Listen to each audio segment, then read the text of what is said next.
Hi guys, welcome back to our channel. For today's episode, I'll show you how to unsend a text in iPhone. Let's start.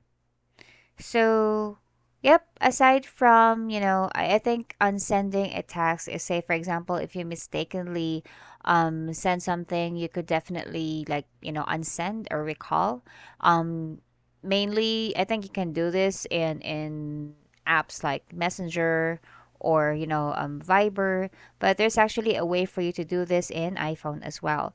Bear in mind that you cannot do this if it's not an iMessage. So it should be like iMessage to iMessage, or the recipient should also be an iPhone user. So say for instance, if you're gonna be sending a text to someone who's not an iPhone user or Android, and then you would want to unsend a text, you cannot do that. But for iMessage, you can do that as well.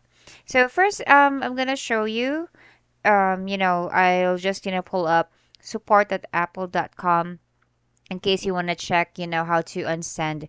There's actually a way for you to do that here. So basically the instruction here is just to touch and hold the message bubble and then tap on undo send. I'll show that to you shortly how it's done, and then you'll be able to get a notification. So say for instance I'm sending this to a friend, test, and then just hold and tap, and this is what you will see. Okay, so you have the choices there for reply, undo send, edit, and then etc. So you can definitely edit your message as well, but in our tutorial today, let's just undo the text, and then you will do that, and then you will see a notification that you've already unsend your message. Okay, so I hope you learned something today. If you like this video, please hit on like. Thank you for watching. Goodbye.